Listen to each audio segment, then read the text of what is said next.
introduce our first speaker, who is named Paul. He'll be giving his speech out of the Competent Communication Manual, and it's actually getting to the point, and it will be for 5 to 7 minutes. I actually spoke with Paul a little earlier about what he decided to speak upon, and he mentioned the idea, basically the question, have you ever put your foot in your mouth? Have you ever said something to somebody and thought, that's not exactly how I intended it to come across? We're going to hear about that from Paul tonight. I'm sure all of you have experienced that, and I'm really excited to hear what he has to say. So if you please give him a warm round of welcome.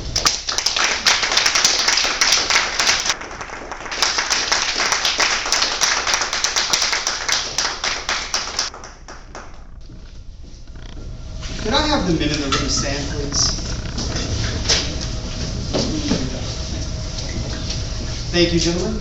Now, sit back down if you have ever, completely on accident, with no malicious intent whatsoever, said something to a woman to make her upset or furious with you.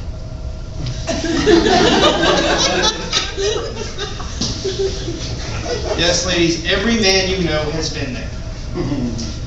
We say something that we do not mean for you to, nor do we really think that you might take it in a negative way.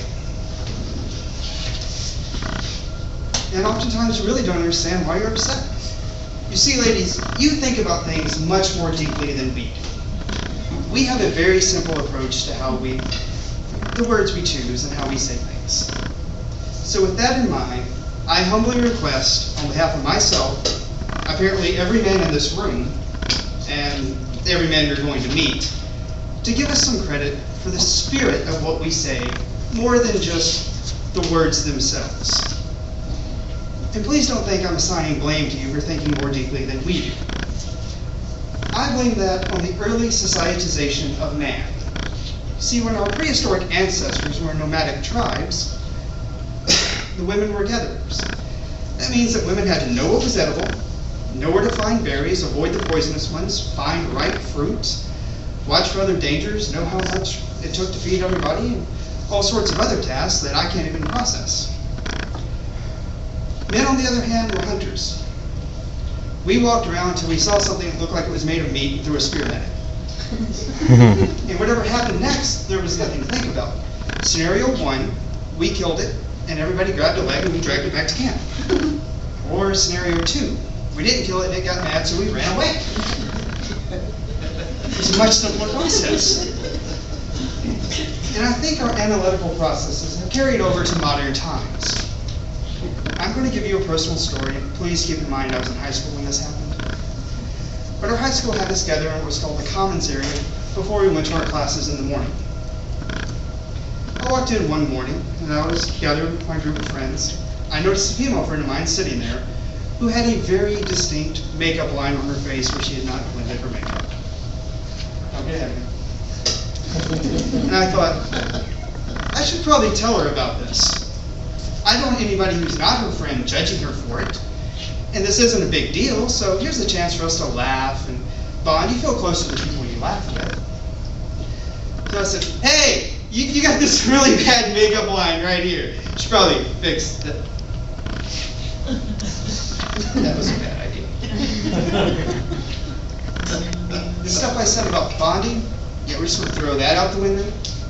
And stuff about people not judging her, she didn't take that into consideration. Nor did she take into consideration that she was really strong for somebody her size when she hit me. And I was talking about this incident with my friend Emily later, who, God bless her, has tried to teach me about women over the years.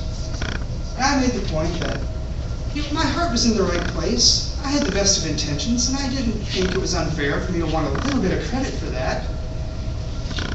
And she said that what I really should have done was had one of the girls tell her, because they would have pulled her aside and pulled her subtly, which is a really good idea.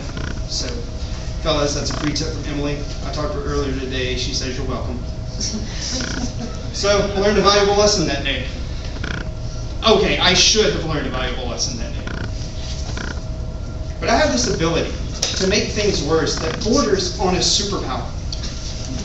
I thought I could fix the situation through the use of humor, because I'm an idiot.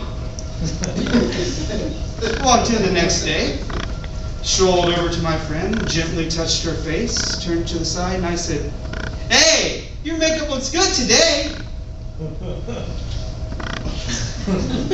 Fellow Toastmasters, guests, there are people in this world who don't know how to take a compliment. To say that the kindness of my words fell on deaf ears would be an understatement. But if she had just stopped and considered the spirit of what I said, I think she would have felt a lot better about the situation. And a lot of unnecessary heartache would have been saved. And I don't mean emotional. She punched me in my chest. I think my heart stopped beating.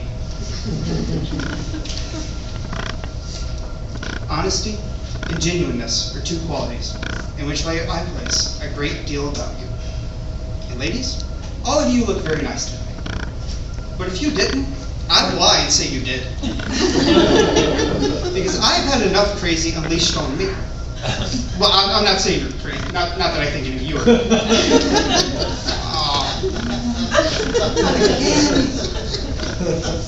Let's see. Past experience teaches me the best thing to do right here is to shut up.